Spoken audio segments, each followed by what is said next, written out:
पूछता है भारत और पूछता है भारत में ब्रेकिंग न्यूज से शुरुआत कर रहे हैं। जो एक कंफर्म न्यूज अभी आई है और कागज है हमारे पास, पेपर्स है हमारे पास तस्वीरों के साथ, वो है नितिन गडकरी की ऑफिशियल कॉन्फर्मेशन। चलाने के लिए तो आप अमित शाह भी चला सकते हैं, चलाने के लिए तो आप एस जयशंकर भी चला सकते हैं, लेकिन जो ऑफिशियल है हम आपको वो बता रहे हैं। नितिन गडकरी जी को रोड ट्रांसपोर्ट एंड हाईवेज रखा गया है, अजय टम्टा जी को उनका MOS 1 और हर्ष मल्होत्रा जी MOS 2 होंगे।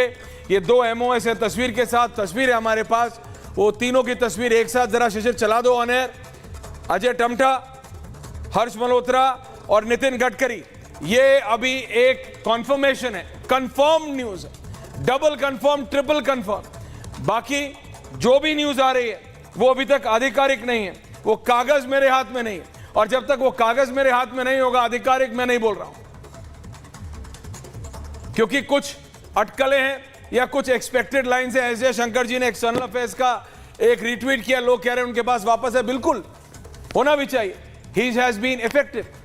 अमित शाह जी गृह मंत्री बिल्कुल लाजमी है, राजनाथ जी रक्षा मंत्री बिल्कुल है, लेकिन अभी तक जो आधिकारिक आया वो ये तीन है सिर्फ, बाकी सब अटकलें चला रहे हैं इधर। Confirm Nitin Gadkari road transport and highways cabinet, Ajay Tamta MOS और हर्ष मल्होत्रा उनके MOS, ये अभी है। लेकिन अगले कुछ ही मिनटों में, एनी मोमेंट फ्रॉम नाउ, अगले 2, 4, 5, 7 मिनट में पूरी लिस्ट आने वाली है नरेंद्र मोदी के कैबिनेट की, और इसलिए मैं आपसे बता रहा हूं ये अगले कुछ ही मिनट में पूरी लिस्ट आने वाली है। और इसी पे सारी अटकलें लगाई जा रही थी कि क्या रायसीना में कोई बदलाव हो सकते हैं, क्या रायसीना में यानी होम, एक्सटर्नल अफेयर्स, वित्त मंत्रालय और रक्षा मंत्रालय, इन 4 मंत्रालय में रायसीना हिल पे कोई बदलाव होंगे? लगता नहीं कि कोई होंगे, लेकिन देखना पड़ेगा कि शिवराज सिंह चौहान को कौन सा मंत्रालय दिया है, देखना पड़ेगा कि मनोहर लाल खट्टर को कौन सा दिया है, TDP को IT दिया है, अनुराग ठाकुर नहीं है अब काउंसिल ऑफ मिनिस्टर्स में, तो नया MIB कौन है, minister of information and broadcasting कौन है, क्या अश्विनी वैष्णव को एड ऑन रिस्पॉन्सिबिलिटी दी जाएगी और IT उनसे लिया जाएगा, रेलवेज बुलेटिन क्या वो मेंटेन करेंगे, JDU मांग रही थी रेलवेज। इन सारी अटकलों बहुत जल्द इन सारी अटकलों पे लगाया जा रहा है। और दूसरा आ गया है house and urban affairs, Manohar Lal Khattar और तोखम साहू उनके MOS होंगे, ये दूसरा कॉन्फर्मेशन हमारे पास आ गया है दर्शकों, और इसका भी पेपर मेरे पास है। Housing and urban affairs, Manohar Lal Khattar cabinet minister है। मैं बता रहा हूं दूसरी confirm news, pictures on air, Manohar Lal Khattar, मेरा आउटपुट एडिटर विमल जी ने बिल्कुल अभी ये पेपर मेरे को भेजा है, मनोहर लाल खट्टर कैबिनेट मिनिस्टर हैं हाउसिंग एंड अर्बन अफेयर्स के, और तोखम साहू उनके MOS हैं। ये भी कंफर्म मैं आपको बता रहा हूं, this is the confirm news which I have, और ये कागज मेरे पास आ गया है, और इसीलिए मैं आपको बता रहा हूं ये मनोहर लाल खट्टर कैबिनेट मिनिस्टर हैं, तोखम साहू MOS हैं हाउसिंग एंड अर्बन अफेयर्स के। तो ये दूसरी कॉन्फर्मेशन मेरे पास आ रही है, और इस समय ये जो मंत्रियों के विभागों का जो बंटवारा हो रहा है उसकी ऑफिशियल लिस्ट किसी भी मोमेंट, एनी मोमेंट नाउ आने वाली है। और मैं एक बार फिर इसलिए अपने फोन पे हूं दर्शकों, क्योंकि एनी मोमेंट ये कागज अब आधिकारिक तौर पे और हमारे पास आने वाले हैं, और इसीलिए मैं आपको ये बता रहा हूं कि मनोहर लाल खट्टर और Tokhan Sahu housing and urban affairs, Nitin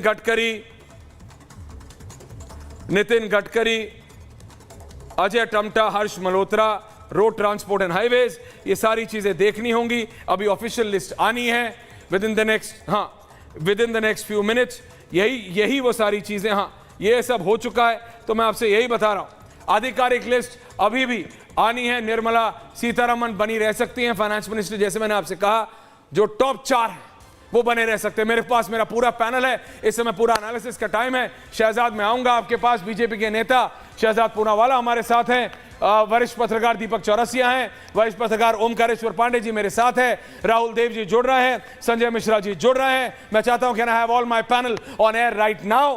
thank you very much. Deepak Chaurasia ji, जो अभी तक आधिकारिक 2 लिस्ट मेरे पास आई है, 2 नाम आए हैं, एक नितिन गडकरी के पोर्टफोलियो जो कि सेम है, दूसरा मनोहर लाल खट्टर के नाम का कागज पिक्चर के साथ आया है, उसमें उनके MOS तोखम साहू दिखा रहे हैं, आधिकारिक रूप से आना है। यह कहा जा रहा था कि प्रधानमंत्री के बहुत करीबी हैं, हाउसिंग एंड अर्बन अफेयर्स उनको दिया जा रहा है, ऐसा लग रहा है। और अभी काउंसिल ऑफ मिनिस्टर्स में नितिन गडकरी, अजय टमटा, हर्ष मल्होत्रा, ये रोड ट्रांसपोर्ट एंड हाईवेज पे हैं। जी दीपक जी, राहुल देव जी को भी ले आइए। हाँ Deepak ji, watch your analysis on this. मैं एक बात कहना चाहूंगा ऐश्वर्या जी। हाँ, मैं एक बात कहना चाहूंगा ऐश्वर्या, मैं अभी से नहीं, मैं लगभग 2001 से मुख्यमंत्री के तौर पर नरेंद्र मोदी जी को देख रहा हूं। उसके बाद 2014 के बाद प्रधानमंत्री के तौर पर उनको देख रहा हूं। उनका तीसरा टर्म अब देख रहा हूं और मुझे ऐसा लगता है कि प्रधानमंत्री हमेशा ऐसा ही मानते हैं कि अननेसेसरी की उठापटक या अननेसेसरी की उथल पुथल उनको बिल्कुल पसंद नहीं है। वो चाहते हैं कि जो काम हो रहा है उसके अंदर कंटिन्यूटी बनी रहे। जैसे नितिन गडकरी बहुत अच्छी सड़कें बना रहे हैं। इनफैक्ट विपक्ष के सांसद जब क्वेश्चन आवर के अंदर संसद के अंदर बोलते हैं तो पहले 5 मिनट नितिन गडकरी की तारीफ करते हैं, फिर अपना अगला सवाल पूछते हैं। तो मुझे ऐसा लगता है कि प्रधानमंत्री नरेंद्र मोदी चाहते हैं कि जो मोदी 2.0 की कंटिन्यूटी है वो 3.0 बनी रहे। अभी तक के जो 2 बड़े डिसीजंस हैं वो इसी तरफ इंडिकेशन करते हैं। ऐश्वर्या, मैं यहाँ पर ये बात कहूंगा, खट्टर साहब चूंकि हरियाणा से आते हैं, गुड़गांव बगल में है, इसीलिए अर्बन डेवलपमेंट उनको दिया गया होगा। और मैं ये भी बता दूं, अर्बन डेवलपमेंट अभी तक हरदीप पुरी के पास था, जिनके पास पेट्रोलियम जैसा एक भारी भरकम मंत्रालय भी था। इसके अलावा भी कई अन्य चीजें भी कैबिनेट के तौर पर और एक पुराने IAS अफसर के तौर पर करते रहे। तो मुझे लगता है कि प्रधानमंत्री जी चाहेंगे कि उनकी पुरानी कंटिन्यूटी बनी रहे और अभी तक के उनके जो 2 आपने बड़े डिसीजन बताए हैं वो इसी तरफ इशारा करते हैं। जी बिल्कुल। और लेकिन मैं जरा शहजाद के पास जा रहा हूं। शहजाद, इस पे बहुत अटकलें लगाई जा रही थी, लेकिन मुझे नहीं लगता कि रायसेना पे जो 4 मेजर पोर्टफोलियोज हैं उनमें कोई बदलाव होने वाला है। शहजाद, विपक्ष बहुत टटकी, मतलब जिसे कहते हैं कि टकटकी लगाए बैठा है कि क्या रायसेना में कोई बदलाव होगा, कुछ होगा, वो ट्वीट कर सके, वो कुछ प्रतिक्रिया दे सके, लेकिन लग नहीं रहा है कि कोई बदलाव होने वाला। शहजाद,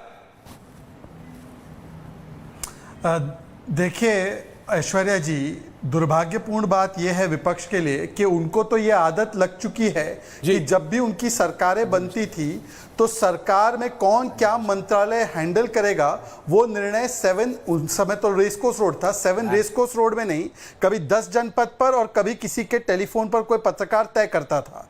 आज ऐसी स्थिति है कि जब NDA 3 की सरकार बन रही है तो इसमें C फॉर कंफ्यूजन नहीं है, C फॉर कंटिन्यूटी है, C फॉर कैपेबिलिटी है, C फॉर क्रेडिबिलिटी है और C फॉर कंसेंसस है। तो जब ये 4 C से सरकार बन रही है तो C फॉर जो डिसीजन मेकिंग जो भी है वो C for centre of power जो है वो 7 लोक कल्याण मार्ग ही है। और इसीलिए उनको लगता है कि इस प्रकार की जो अटकलें पहले लगती थी 2014 से पहले, आज वो अटकलें लगाने की स्थिति में भी नहीं है। देखिए, जहां तक सवाल है, अभी जो दीपक जी ने कहा, ये सरकार कंटिन्यूटी के साथ, परंतु ये सरकार कैपेबिलिटी के साथ काम करेगी और इसलिए जो सबसे ज्यादा कैपेबल व्यक्ति है वो कंटिन्यूटी में काम करेगा और जो सबसे ज्यादा कैपेबल व्यक्ति है उसको चेंज करके पोर्टफोलियो भी दिया जाएगा। तो मुझे लगता है कुल मिलाकर ये आप देख सकते हैं।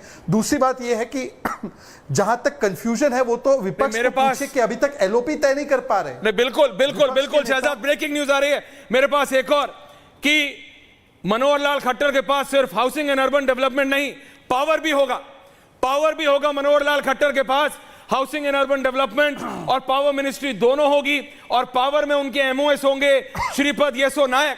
तो मनोहर लाल खट्टर को ओमकारेश्वर जी, राहुल देव जी, दीपक जी एक नहीं तो नितिन गडकरी जी के पास एक है अभी road transport and highways, Manohar Lal Khattar के पास housing and urban development and power minister भी मनोहर लाल खट्टर होंगे और एक में उनके MOS तोखम साहू हैं हाउसिंग एंड अर्बन अफेयर्स में, पावर में ऊर्जा मंत्री भी मनोहर लाल खट्टर हैं और श्रीपद येसो नायक उनके MOS हैं। ये एक और ब्रेकिंग न्यूज मेरे पास आ रही है, मैं अपने टीम से रिक्वेस्ट कर रहा हूं आप ब्रेक कीजिए इसको ग्रिड पे।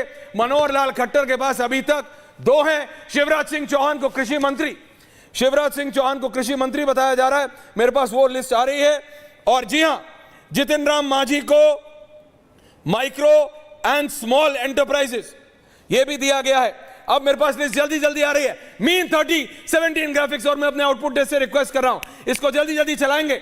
मैं आपको बता रहा हूं, micro small and medium enterprises के कैबिनेट मिनिस्टर है जितिन राम मांझी और उनकी MOS हैं Shobha Karandlaje. This numbers you have to move. Garima please 3070 now मैं आपको दोबारा रिपीट कर रहा हूं। Manohar Lal Khattar housing and urban development, Manohar Lal Khattar power, Jitan Ram Manjhi के पास इस समय micro small and medium enterprise cabinet, उनके एमओएस हैं शोभा करंदलाजे माइक्रो स्मॉल और मीडियम एंटरप्राइजेस में। ऊर्जा मंत्री कैबिनेट मनोहर लाल खट्टर, एमओएस श्रीपद येसो नायक।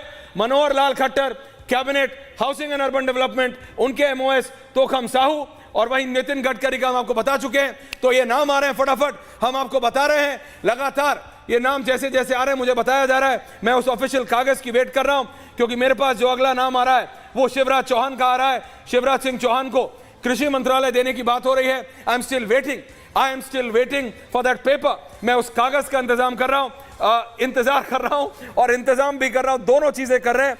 और इस समय क्योंकि दर्शकों ये बहुत महत्वपूर्ण है कि भाई कैबिनेट में रायसेना के वो 4, Ashwini Vaishnaw is going to be the MIB, Ashwini Vaishnaw is going to be the MIB, Ashwini Vaishnaw MIB. Ashwini Vaishnaw के पास minister of information and broadcasting होगा। मैं यही आपसे बात कर रहा था कि क्या उनसे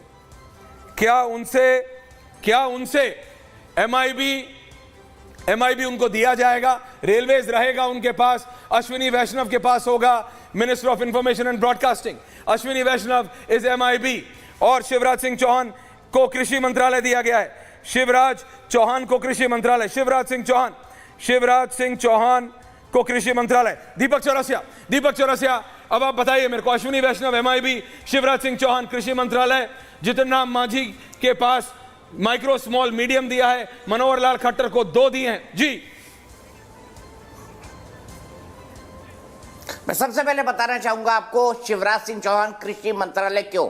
इसलिए क्योंकि शिवराज सिंह चौहान जब मध्य प्रदेश के मुख्यमंत्री बन के गए थे तब मध्य प्रदेश में कृषि यानी एग्रीकल्चर की हालत बेहद खराब थी। इकलौता स्टेट उन्होंने कुछ साल की मेहनत के बाद बनाया जहां पर एग्रीकल्चर का ग्रोथ रेट 10% से ज्यादा था और इसको उन्होंने मेंटेन किया। साथ ही साथ मैं आपको यह भी बताना चाहूंगा ऐश्वर्या कि न केवल उन्होंने एग्रीकल्चर का ग्रोथ रेट मेंटेन किया बल्कि उन्होंने नर्मदा का पानी शिप्रा में पहुंचाया जिससे किसानों को बहुत फायदा हुआ।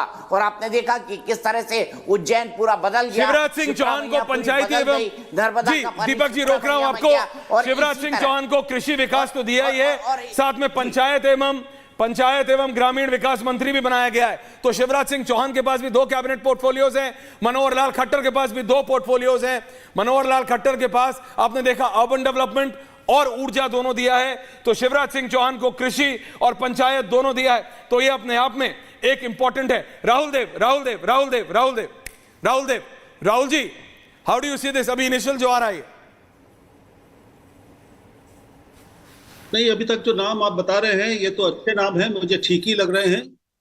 बिल्कुल उनकी प्रतिभा और रिकॉर्ड को देखते हुए ठीक लग रहे हैं। सिर्फ मुझे मनोहर लाल खट्टर को ऊर्जा पर थोड़ा सा आश्चर्य हो रहा है क्योंकि ऊर्जा काफी एक तकनीकी मंत्रालय है। अगर उनके विज्ञान में पृष्ठभूमि है तो ठीक है, उसमें उनको कोई दिक्कत नहीं होगी। अन्यथा थोड़ा सा वहां पर विज्ञान की अच्छी जानकारी और तकनीक की अच्छी जानकारी की जरूरत पड़ती है। लेकिन उनको प्रशासनिक अनुभव काफी है, बहुत संतुलित व्यक्ति हैं, मुझे लगता है कि वो दोनों निभा लेंगे। और शिवराज सिंह चौहान को पूरा एक तरह से पूरा ग्रामीण क्षेत्र दे दिया गया है। 2 बहुत महत्वपूर्ण मंत्रालय, ग्रामीण विकास जो अलग है और कृषि ठीक दिया गया है। हाँ। दीपक ठीक कह रहा था कि मध्य प्रदेश में कृषि के उसमें बहुत अच्छा रिकॉर्ड उनका रहा है शिवराज सिंह चौहान का। मध्य प्रदेश की कृषि की जो वृद्धि दर रही है वो दूसरे प्रदेशों की तुलना में काफी अच्छी रही है। और उसके साथ ग्रामीण विकास को जोड़ देना, जिसका एक बड़ा बजट होता है, उसके बहुत व्यापक है। मैं फोन में देख रहा हूं कि नहीं। Thank you. ये मैं समझता हूं कि कृषि के लिए और खेती के लिए जो महत्व दे रहे हैं उसको देखते हुए अच्छा निर्णय। एब्सोल्युटली। लेकिन मैं एक सेकंड के लिए शहजाद के पास जा रहा हूं। Shehzad wants to comment. जी शहजाद, आप कुछ बोलना चाह रहे हैं? जी नहीं, मैं केवल यह कहना चाह रहा हूं कि इससे प्रतीत हो रहा है कि जो मिनिस्ट्रीज का काम एक साथ हो सकता है उसको क्लब करने की भी एक कोशिश है, जैसे housing, urban development, infrastructure development और उसके साथ पावर को जोड़ना, ग्रामीण पूरे विभाग को जोड़ने के लिए अगर एक प्रकार से एग्रीकल्चर और रूरल डेवलपमेंट अफेयर्स को जोड़ना, तो मुझे लगता है ये भी एक किया गया है ताकि कोई मिनिस्ट्री साइलो में नहीं बल्कि कंजंक्शन में काम कर सके। Okay okay okay, Deepak ji sorry, हाँ ओमकारेश्वर जी, आप कुछ कमेंट करना चाहिए।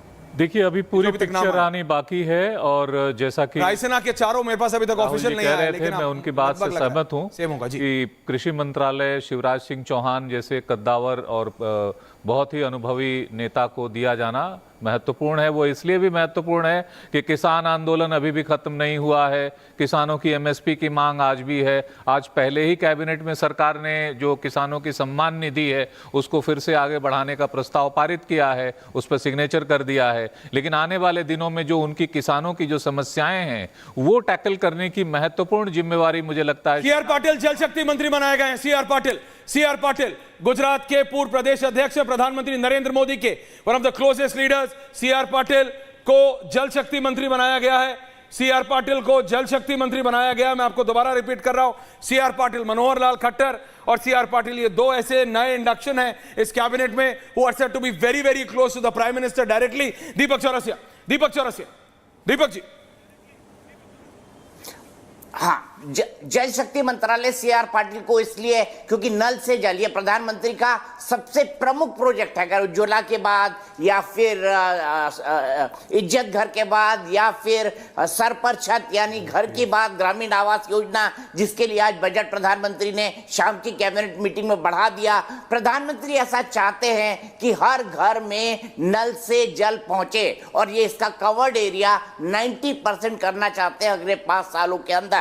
तो उन्होंने सीआर पाटिल को यही काम दिया है और सीआर पाटिल ऐसे व्यक्ति हैं प्रधानमंत्री के बुक्स के अंदर जो प्रधानमंत्री अगर उनको काम दे देते हैं तो उसको 100% इफिशिएंसी के साथ पूरा करते हैं। अगर आप उनकी कॉन्स्टिट्यूएंसी नवसारी चले जाए तो उन्होंने नवसारी को पलट कर रख दिया है। इसीलिए लाखों के मार्जिन से सीआर पाटिल जीते हैं और इसीलिए उनको जल शक्ति जैसा महत्वपूर्ण मंत्रालय दिया गया है। क्योंकि कहा गया है ना, रहीमन पानी राखिए बिन पानी सब सून, पानी भी नहीं न उबरे मोती मानस चून। तो पानी के बिना तो मनुष्य की कल्पना ही नहीं की जा सकती। इसीलिए जल शक्ति एक बड़ा मंत्रालय है जो सीआर पाटिल को दिया गया है।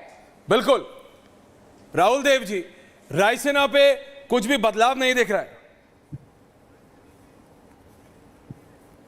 नहीं, बदलाव की हमेशा इतनी जरूरत भी नहीं होती। मैं समझता हूं कि जहां बदलाव की जरूरत हो वहीं होना चाहिए और जिन चीजों को चलाए रखने की जरूरत है, जहां कंटिन्यूटी की, निरंतरता की जरूरत है, वहां वो जरूरी है।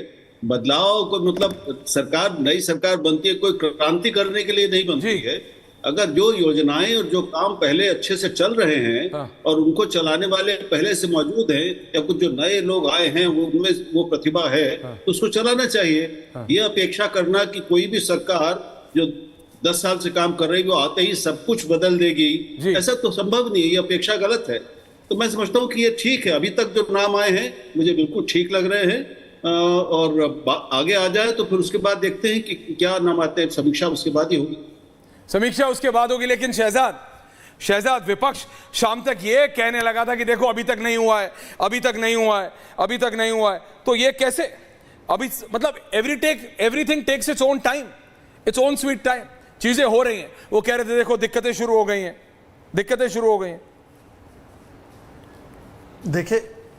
देखिए मुझे लगता है ऐश्वर्या जी, विपक्ष आज की तारीख में केवल विरोध करने के लिए विरोध कर रहा है। सोचिए कि अभी तक राहुल गांधी और प्रियंका वाड्रा ने ऑफिशियली अपने ट्विटर हैंडल पर एक भी बार प्रधानमंत्री जी को जो एक औपचारिकता होती है, रवादारी होती है राजनीति में, उसके तहत उन्होंने कॉन्ग्रेचुलेट या विश भी नहीं किया है कि आपने फिर से एक बार शपथ ली है। क्या ये हमारे लोकतांत्रिक प्रक्रियाओं का स्वस्थ परिचय है क्या?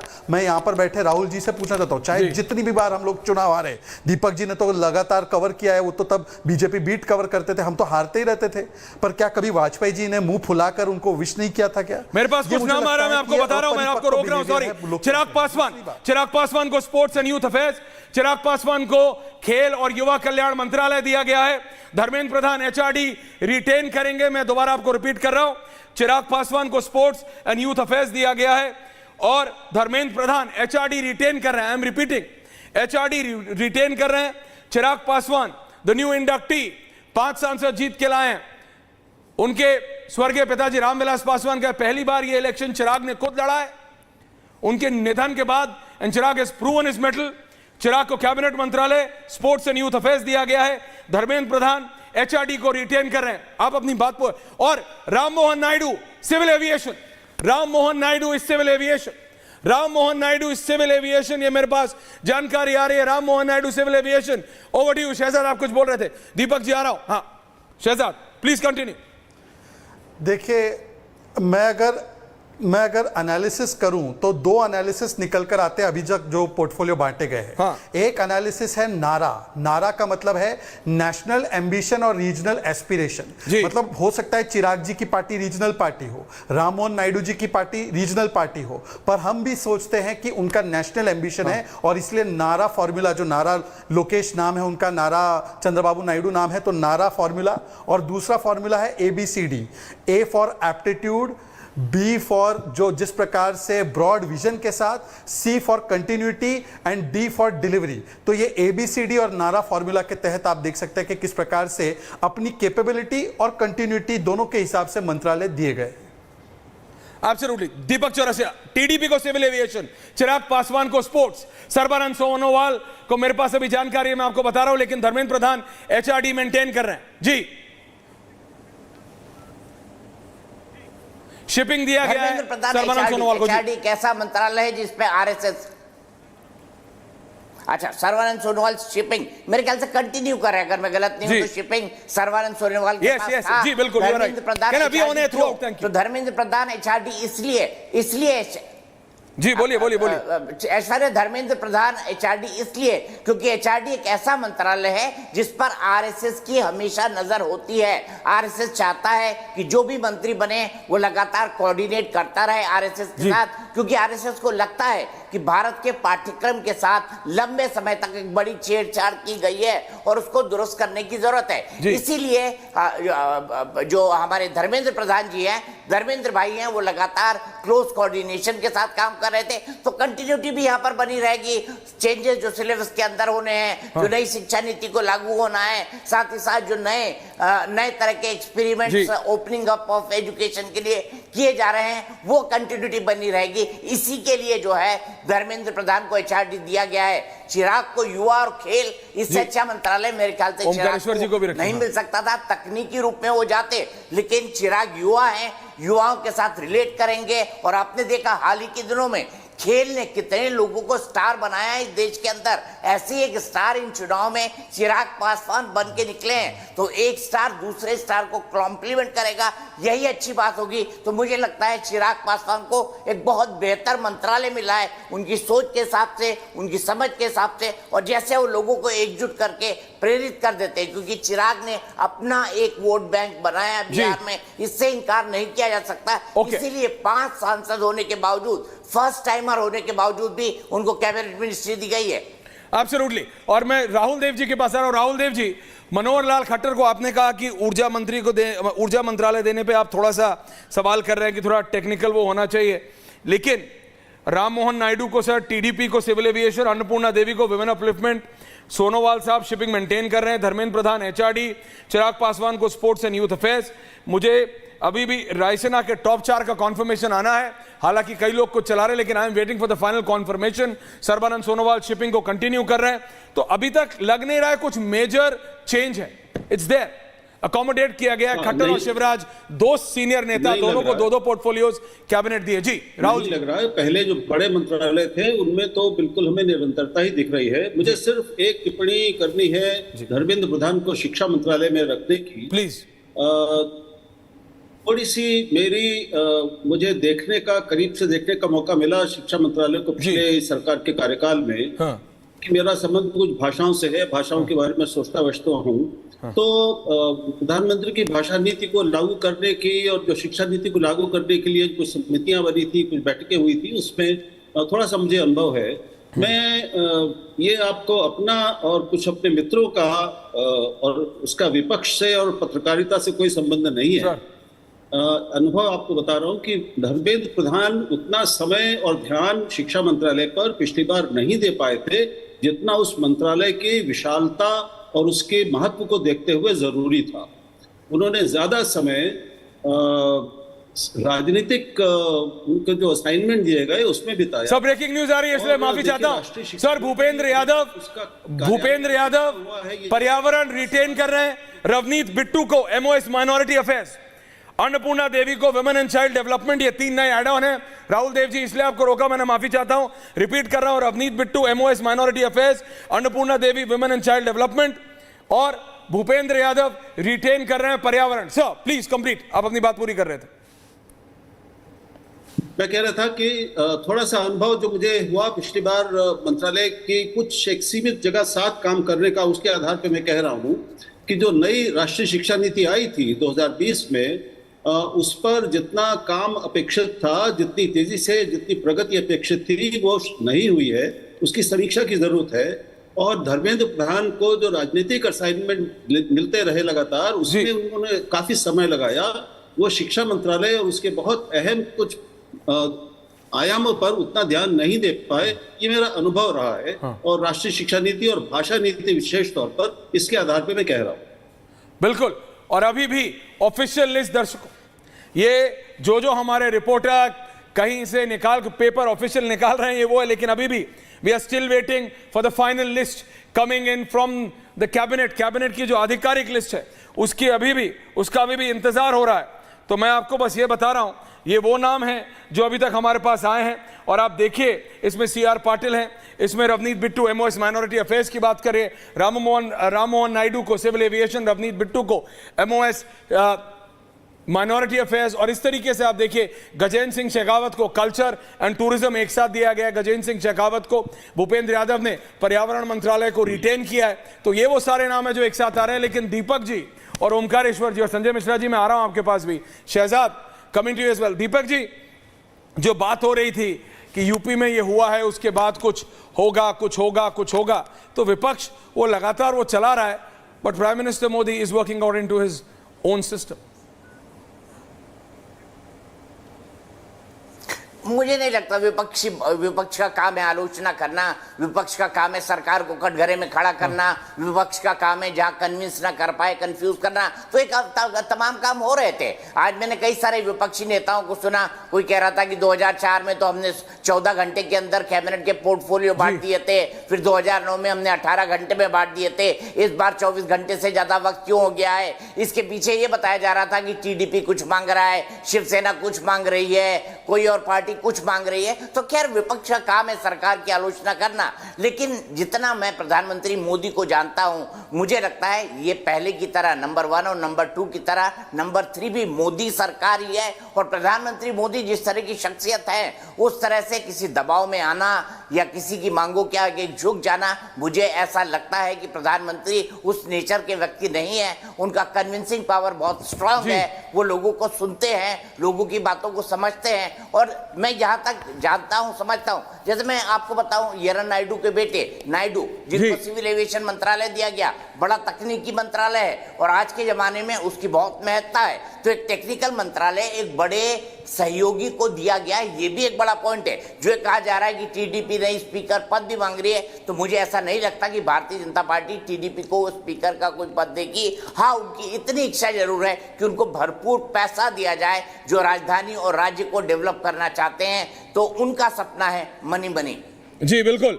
मैं इस समय सबके पास आ रहा हूं। मैं चाहता हूं राहुल देव जी को भी ले आइए, ओमकारेश्वर जी को भी ले आइए, संजय मिश्रा, शहजाद, एवरीवन। ओमकारेश्वर जी, कुछ ज्यादा बदलाव नहीं दिख रहा है, एवरीथिंग इज अंडर कंट्रोल।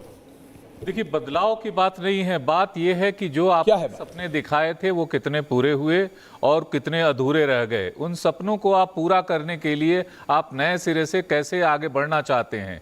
जैसे उनके धर्मेंद्र प्रधान जी के बारे में राहुल देव जी ने कहा, मैं उनकी बात को थोड़ा आगे बढ़ाना चाहता हूँ। राहुल जी को भी ले आइए। भारत को एजुकेशन का ग्लोबल हब बनाने की बात थी। उस ग्लोबल हब में ब्रेन ड्रेन रोकने की बात थी। जो आज स्टूडेंट्स यहां से बाहर बड़ी संख्या में जाते हैं, लाखों लाखों की संख्या में जाते हैं। और अगर मैं आंकड़ों को देखूं तो करीबन 15 लाख स्टूडेंट्स बाहर आजकल जा रहे हैं पूरी दुनिया में पढ़ने के लिए। उनको रोक के एजुकेशन को इंडिया में ग्लोबल हब बनाना था। आज भारत में जो विदेशों से पढ़ने के लिए आने वाले लोग हैं वो 50,000 से ज्यादा नहीं है। तो हमें ये देखना होगा कि हम कहां चूक रहे हैं। न्यू एजुकेशन पॉलिसी को लागू करने में जो बजट चाहिए था वो बजट नहीं है, और जिस तरह से उसका मैकेनिज्म बनाया गया है, शहजाद जी आप अपनी बात पूरी कर लीजिएगा, लेकिन मैं बताना चाहता हूं कि अधिकांश जो पब्लिक इंस्टीट्यूशन है एनईपी को लागू करने में उनके सामने आर्थिक कठिनाइयां हो रही हैं और प्राइवेट इंस्टीट्यूशंस बढ़ रहे हैं। तो ये देखना होगा कि न्यू एजुकेशन पॉलिसी जो हमारे को एम्प्लॉयबिलिटी की ओर ले जानी थी, उस तरफ ले जाना था, उसमें कितना काम हुआ, कितना नहीं हो पाया, और आगे उसको किस तरह से इंप्लीमेंट किया जाएगा, ये सबसे बड़ा चैलेंज। जी बिल्कुल। चिराग पासवान को लेके एक थोड़ा चेंज है। मुझे बताया जा रहा है चिराग पासवान के पास, उनके पिताजी के पास जो फूड प्रोसेसिंग थी वो उनके पास रहेगी। चिराग पासवान के पास स्पोर्ट्स वाला एड ऑन है या उनकी पार्टी के किसी और एमपी को दिया गया है। I am waiting for that final word, but Chirag Paswan को लेके ये एक थोड़ा चेंज है। So I am waiting for that final letter. Shehzad Poonawalla, over to you. Shehzad ji. जी शहजाद। देखिए, बड़े विनम्रता से जी 2015 में हमारी केवल 11 भारत की universities QS world university ranking में थी। आज अभी आपने देखा होगा कि 46 यूनिवर्सिटीज, 46 यूनिवर्सिटीज आज उस जगह पर स्थान पा रही है। मतलब ये 300% का राइज है जी। अगर आप देखेंगे एमबीबीएस की सीट्स हो, ये दुगनी की गई। चाहे आप देखेंगे कॉलेजेस की संख्या बढ़ी है, यूनिवर्सिटीज की संख्या बढ़ी है, एम्स, आईआईटी, आईएम की संख्या लगभग जो जितने 70 वर्ष में है उतना बना है। तो मुझे लगता है कि हर जगह पर बहुत ज्यादा प्रोग्रेस हुआ है। एनईपी 40 साल से लटका हुआ था, आज एनईपी प्लेस में आ चुका है। तो मुझे लगता है बहुत काम हुआ है, कई काम बाकी भी है, ये भी बात मैं स्वीकारता हूं। एजुकेशन बहुत विशाल सेक्टर है जहां पर लगातार काम करना बाकी है। तो मुझे लगता है कि इस दिशा से देखना चाहिए कि एक कंटिन्यूटी यहां पर भी है, और धर्मेंद्र प्रधान जी ने जो डिलीवर किया है एजुकेशन मिनिस्ट्री में, उसको ये आगे ले जाने के लिए उनको फिर से जिम्मेदारी सौंपी गई। लेकिन ये एक और बात थी कि धर्मेंद्र जी तो दिल्ली में नहीं, उड़ीसा में रहना चाह रहे थे। संजय जी ये सब चल रहा था, दीपक चौरसिया जी। लेकिन हालांकि whatever the prime minister decides he decide. मुझे बताया जा रहा है कि ज्योतिरादित्य सिंधिया को, दीपक चौरसिया जी, टेलीकॉम दिया जा रहा है, telecom and ID Jyotiraditya Scindia को, जो कि मेरे को टीडीपी वालों सूत्रों से पता चला था कि वो मांग रहे हैं। लेकिन टीडीपी को civil aviation, Jyotiraditya Scindia is getting telecom. Deepak Chaurasia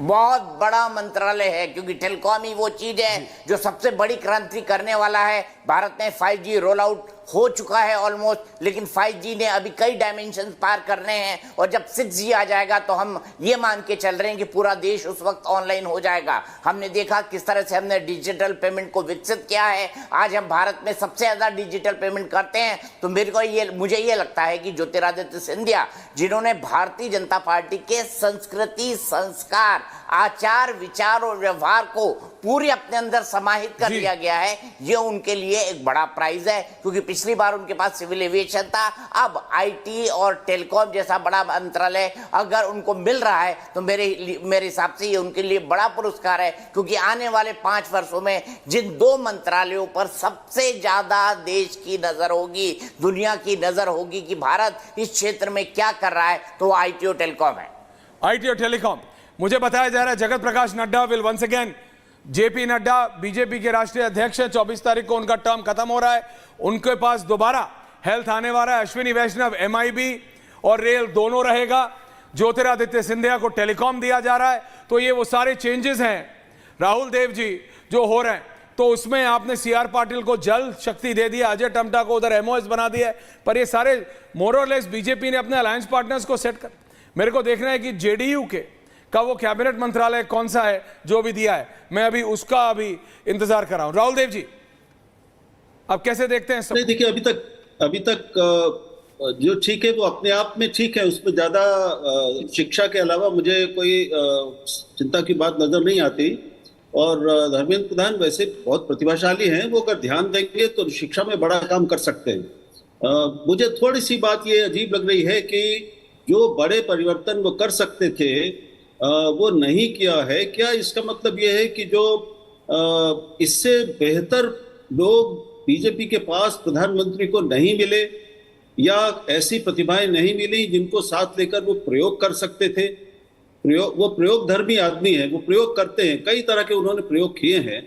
तो अपना एकदम ही नया मंत्रिमंडल बनाते समय उन्होंने प्रयोग करने की, कोई बड़े प्रयोग करने की जरूरत क्यों नहीं समझी, ये मैं अभी समझ नहीं पा रहा हूं। तो जब पूरा मंत्रालय सामने आ जाएगा, मंत्रिमंडल, तभी शायद टिप्पणी करना ठीक होगा। जी हाँ, हरदीप पुरी पेट्रोलियम, गिरिराज सिंह टेक्सटाइल, संजय मिश्रा। संजय मिश्रा नहीं, मैं शहजाद भाई को तब से सुन रहा हूँ, वो दो शब्दों का ज़्यादा प्रयोग कर रहे हैं, कैपेबिलिटी और कंटिन्यूटी। मैं इनसे सबसे पहले तो अपना ये पूछता हूँ कि क्या राजनाथ सिंह की कैपेबिलिटी पे कोई शक है?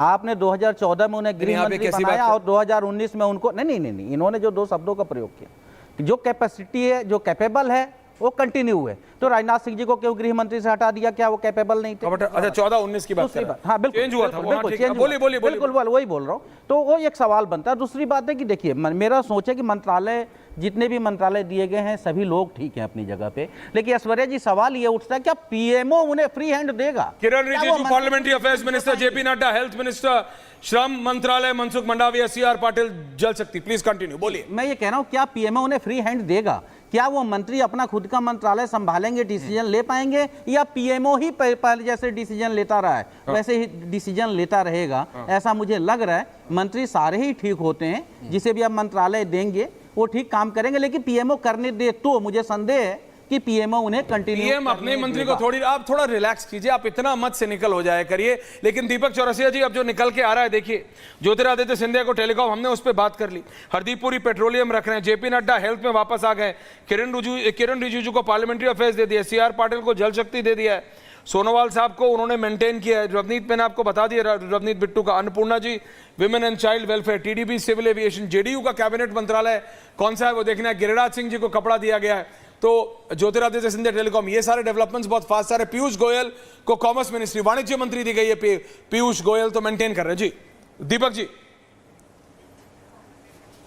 तो मेंटेन कर रहे हैं। मुझे ये लगता है हैवी इंडस्ट्रीज एक बड़ा पोर्टफोलियो होता है, और ट्रेडिशनली एलआईसी को हैवी इंडस्ट्रीज का पोर्टफोलियो दिया जाता है। अगर मेरी याददाश्त सही है तो आरसीपी सिंह को भी शायद यही पोर्टफोलियो दिया गया था जब वो मंत्रालय से बाहर हुए थे, जेडीयू के मंत्री थे, बाद में उनकी नीतीश से अनबन हो गई थी, बाद में वो बीजेपी के साथ हो गए थे। उस पूरे प्रकरण को तो आप जानते हैं। लेकिन मैं यहाँ पर एक चीज को इम्फेसाइज करना चाहूंगा, वो ये है कि प्रधानमंत्री का मानना ये होता है कि अननेसेसरी उन चीजों को क्यों छेड़ा जाए। अब छेड़ना किसको पड़ा? MIB अश्विनी वैष्णव आर्टिकुलेट है, हिंदी अंग्रेजी बहुत अच्छी तरह समझते हैं, बाहर से पढ़े हुए हैं, बड़े बड़े मंत्रालय संभाल चुके हैं, और INB मिनिस्टर जो होता है वो सरकार का चेहरा होता है। कैबिनेट की जितनी ब्रीफिंग होती है वो INB मिनिस्टर ब्रीफ करता है। तो सरकार का चेहरा मोहरा कैसा हो, तो चेहरे मोहरे के तौर पर उन्होंने अश्विनी वैष्णव को लाया है। और एक बड़ा, मैं तो ये कहूंगा, किरण रिजिजू को पार्लियामेंट्री अफेयर्स बना के, यानी नॉर्थ ईस्ट के एक आदमी को पूरे देश की पार्लियामेंट, यानी देश की सबसे बड़ी पंचायत को के कोऑर्डिनेशन का अधिकार देकर या कोऑर्डिनेशन का काम देकर, ये उनका एक बहुत बड़ा एलिवेशन है। हालांकि वो बड़े बड़े मंत्रालय संभाल चुके हैं, लेकिन ये भी देखना होगा ऐश्वर्या हमको कि 4 बड़े मंत्रालय, होम, डिफेंस, एक्सटर्नल अफेयर्स और फाइनेंस, इसमें क्या होता है? मुझे नहीं लगता इसमें कोई परिवर्तन होगा। CCS वैसी की वैसी होगी, यानी होम में अमित शाह जी होंगे, डिफेंस में राजनाथ सिंह जी होंगे, वित्त में निर्मला सीतारमण जी होंगे। I have the list, अब मेरे को पढ़ने दीजिए। राजनाथ सिंह, ये ऑफिशियल है, and I am telling my English channel as well, ये ऑफिशियल है। Rajnath Singh defence minister maintains, और आप देखिए ये ऑफिशियल लिस्ट सबसे पहले रिपब्लिक पे आ रही है। Amit Shah, Home Minister and Minister of Cooperation maintained. Nitin Gadkari, Road Transport Highways maintained. Health and Family Welfare Jagat Prakash Nadda, और Chemicals और Fertilizer उनको दिया गया है। शिवराज सिंह चौहान एग्रीकल्चर और minister of rural development, Nirmala Sitharaman finance and corporate affairs, S Jaishankar external affairs, Manohar Lal Khattar minister of housing and urban development, H D. Kumaraswamy heavy industries and ministry of steel, Piyush Goyal ministry of commerce and industry, Dharmendra Pradhan education, Jitan Ram Manjhi micro small medium, Rajiv Ranjan Singh Lalan Singh Panchayati Raj and minister of fisheries, animal husbandry and dairy, Sarbananda Sonowal ports and shipping waterways, Virendra Kumar social justice and empowerment, Ram Mohan Naidu civil aviation, Pralhad Joshi consumer affairs public distribution, minister of new and renewable energy Jual Oram tribal affairs, Giriraj Singh Textile, Ashwini Vaishnav. Railways, Minister of Information and Broadcasting, Minister of Electronics and Information and Technology. ये आप पढ़िए, ये आधिकारिक है, आप समझिए, आप इस समय समझिए. 3070 only Garima, 3070 only. Bhupendra Yadav, Minister of Environment, Forest and Climate Change. Gajendra Singh Shekhawat, Culture and Tourism.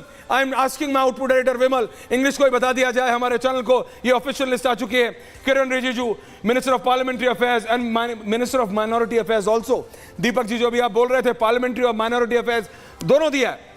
Hardeep Singh Puri, petroleum and natural gas. Mansukh Mandaviya, labour and employment. G Kishan Reddy, minister of coal and minister of mines. Chirag Paswan, food processing. Sports उनके पास होगा तो MOS के तौर पे है, cabinet नहीं है वो स्पोर्ट्स के. Minister of food processing C R Patil, minister of Jal Shakti. में एक बार फिर रिपीट कर रहा हूं, cabinet ministers on your screen viewers. Prime minister के पास मिनिस्ट्री ऑफ पर्सनल है, डिपार्टमेंट ऑफ एटॉमिक एनर्जी है, डिपार्टमेंट ऑफ स्टेट है, स्पेस है. All important policy issues and all other portfolios not allocated to any minister, ये प्रधानमंत्री के पास हैं. राजनाथ सिंह नंबर 2, रक्षा मंत्री. अमित शाह, गृह मंत्री. Jagat Prakash Nadda, minister of health and family welfare. Minister of chemical fertiliser Shivraj Singh Chouhan, agriculture और रूरल डेवलपमेंट दोनों. Nirmala ji, minister of finance and corporate affairs. Subrahmanyam Jaishankar साहब, external affairs retain. Manohar Lal Khattar, housing and urban affairs, minister of power. H D Kumaraswamy, heavy industries और steel. Piyush Goyal, commerce और industry. Dharmendra Pradhan, minister of education. Jitan Ram Manjhi, micro small and medium.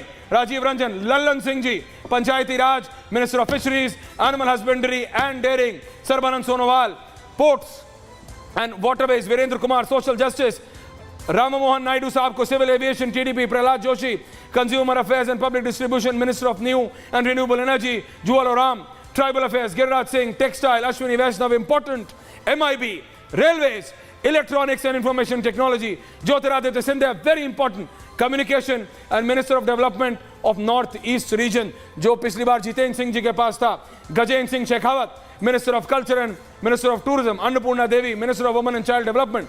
Kiran Rijiju, minister of parliamentary affairs and minister of minority affairs. Hardeep Singh Puri, minister of petroleum and natural gas. Mansukh Mandaviya, Minister of Labor and Empowerment. Minister of Youth Affairs and Sports, G. Kishan Reddy. Minister of Coal and Minister of Mines, Chirag Paswan. Minister of Sport Processing Industry, C.R. Patil. Minister of Jal Shakti. Jitendra Singh ji को MOS रखा गया है, independent charge. State है उनके पास, science है, technology है, अर्थ है. Prime minister office के वो मेंटेन है. और DOPT, Arjun Ram Meghwal, minister of state with independent charge. Law, justice, state in the minister of parliamentary affairs. Jadhav Pratap Rao, Ganpat Rao साहब को दिया गया है MOS independent charge. Ayush Jayant Chaudhary ji को दिया गया है स्किल डेवलपमेंट मिनिस्ट्री और मिनिस्ट्री ऑफ एजुकेशन. HRD में जयंत चौधरी धर्मेंद्र प्रधान के साथ काम करेंगे. Minister of state Jitin Prasad को कॉमर्स एंड इंडस्ट्री में वो MOS है, और 2 हैं वो MOS, एक कॉमर्स और इंडस्ट्री में और दूसरे वो ministry of electronics and information technology.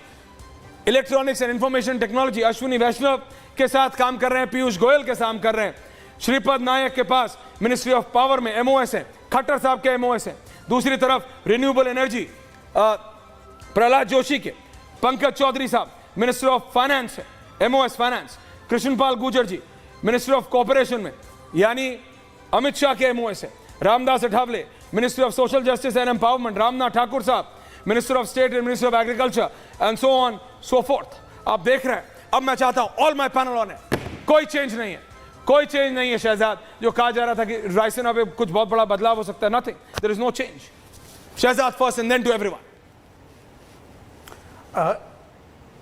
Aishwarya, मुझे लगता है कि इसमें एक बहुत बड़ा संदेश है. एक तो कि प्रधानमंत्री मोदी जो डिलीवर करता है उनको ट्रस्ट करते हैं, और केवल कोई मीडिया की हेडलाइंस बने इसके लिए इस प्रकार के निर्णय नहीं लिए जाते कि किसी का मंत्रालय बदल दो. दूसरी बात, जो कंसिस्टेंसी इन पॉलिसी है वो कंटिन्यूटी विद पर्सन होती है. तो कंसिस्टेंसी इन पॉलिसी, उस मंत्रालय को समझने में भी थोड़ा समय लगता है. अगर किसी ने उसको मास्टर किया है तो उसी व्यक्ति को उस ब्यूरोक्रेसी के साथ, उस सिस्टम के साथ और भी नीतियों को लागू करवाने के लिए ज्यादा सहूलियत होगी, और इसमें जनता के लिए बहुत अच्छा संदेश है, जनता उसका बहुत लाभ पाएगी. तो मुझे लगता है ये दोनों चीजों को कंबाइन किया गया है. बिल्कुल. और मैं एक एक करके सबके पास आ रहा हूं. राहुल देव जी, अब सारे नाम है हमारे पास. राहुल देव जी, आप सबका एनालिसिस. वो इतने सारे नाम हैं कि सारे याद करना जरा कठिन है, लेकिन अभी कुल मिलाकर जो मोटा संदेश है कि कोई बड़ा परिवर्तन नहीं है, जो आप भी कह रहे हैं लगातार। और मुझे इस पर थोड़ा सा आश्चर्य है कि कई बार पत्ते रिशफल तो हर आदमी करता है, और एक पहले से जिसने अपने को स्थापित किया है, प्रमाणित किया है, उसको भी नई जिम्मेदारियां दे। जी आपका ऑडियो अचानक चला गया। ओंकारेश्वर जी देखिए, सवाल ये नहीं है कि पुरानी टीम है, सवाल ये है कि पुरानी टीम क्या नया डिलीवर करने वाली है और कहां डिलीवर नहीं कर पाए। महंगाई कम नहीं हुई तो क्या वही टीम महंगाई को कम कर लेगी? बेरोजगारी कम नहीं हुई तो क्या वही टीम बेरोजगारी को कम कर लेगी? या उसमें कुछ नएपन के साथ, हम नए इनोवेशन के साथ आएंगे? कंटिन्यूटी इज गुड, लेकिन कंटिन्यूटी के साथ जो नए लक्ष्य हैं, भारत को तीसरी विश्व की अर्थव्यवस्था बनाना है, तो उसके लिए जो नया विजन दिखना चाहिए टीम में भी। आप कह रहे हैं कैपेबिलिटी, आप कह रहे हैं कंटिन्यूटी, आप कह रहे हैं जिसने अच्छा परफॉर्म किया, नितिन गडकरी ने बहुत अच्छा परफॉर्म किया, लेकिन उनको नहीं। और हम नहीं देख पा रहे हैं कि ऐसे लोग भी हैं जो हारे हुए हैं, जैसे गोपी सुरेश, उनको लिया गया है, लेकिन हारी हुई स्मृति ईरानी को नहीं लिया गया, जीते हुए अनुराग ठाकुर को नहीं लिया गया। अभी वो क्या बनेंगे आपको क्या पता? हाँ, अभी वो क्या बनेंगे आपको क्या पता? बिल्कुल मैं इसीलिए कह रहा हूं। दीपक चौरासी एंडिंग कमेंट्स। दीपक चौरासी, शहजाद दीपक एंडिंग कमेंट्स। मैं सिर्फ इतना कहना चाहूंगा ऐश्वर्या, हम सीसीएस को ही ले लें क्योंकि वही सबसे इंपॉर्टेंट होता है। पिछले 5 साल इतने सारे रक्षा सौदे एक के बाद एक, भारत रक्षा क्षेत्र में आत्मनिर्भर हो रहा है। 1 लाख करोड़ से ज्यादा रुपयों का हम निर्यात करने जा रहे हैं, आयात को छोड़ के, और एक भी दाग नहीं। ये मुझे लगता है मोदी सरकार की उपलब्धि है। गृह होम मिनिस्ट्री के क्षेत्र में आप देखिए, एक से एक नए रिफॉर्म हुए हैं। सीआरपीसी और आईपीसी को पूरी तरह से बदल दिया गया है। जो अंग्रेजों के समय के कानून थे उनको बदला गया है। फाइनेंस के क्षेत्र में देखा जाए तो हमने डिजिटल पेमेंट के क्षेत्र में एक बड़ा काम किया है, और एक्सटर्नल अफेयर के क्षेत्र में देखा जाए तो हमने G20 बिल्कुल करा है। दीपक जी इसको एनालाइज करेंगे कल आराम से बैठ के, लेकिन Shehzad last 30 seconds to you. मैं कह रहा हूं कोई बहुत बड़ा चेंज लाइए। आपने सारे जितने भी आपके अलायंस पार्टनर्स हैं सबको आपने सेटल रखा है, टीडीपी से लेके जेडीयू। शहजाद जी 30 सेकंड्स।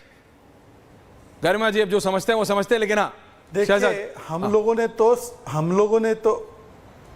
हम लोगों ने तो कंटिन्यूटी दिखाई है ताकि कैपेबिलिटी के साथ काम कर सके, पर कुछ लोगों का सिनिसिज्म का कंटिन्यूटी देखिए। अब वो कह रहे हैं सिनिसिज्म का कंटिन्यूटी करते हुए ओमकारेश्वर जी कि हमने डिलीवर नहीं किया। मान्यवर, आपने तो 99 पार डिलीवर नहीं किया, तब भी आप राहुल गांधी को लेकर कंटिन्यू कर रहे हैं, और यहां पर 240 मिली है जो आपकी इंडिया अलायंस से ज्यादा है। तो वहां पर जिन मंत्रियों ने काम किया उनको कंटिन्यू ना करें। ये केवल ओमकारेश्वर जी जैसे सर डिबेट कल करेंगे, आज इस पे आप समझिए मेरी बात।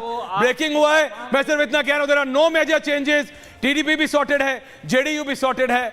तो जिनको जो लग रहा था वैसा कुछ नहीं है। Everything is smooth, just wait and watch. It's Modi and Shah once again at it. बहुत बहुत धन्यवाद आप सबका पूछता है भारत में। Thank you very much.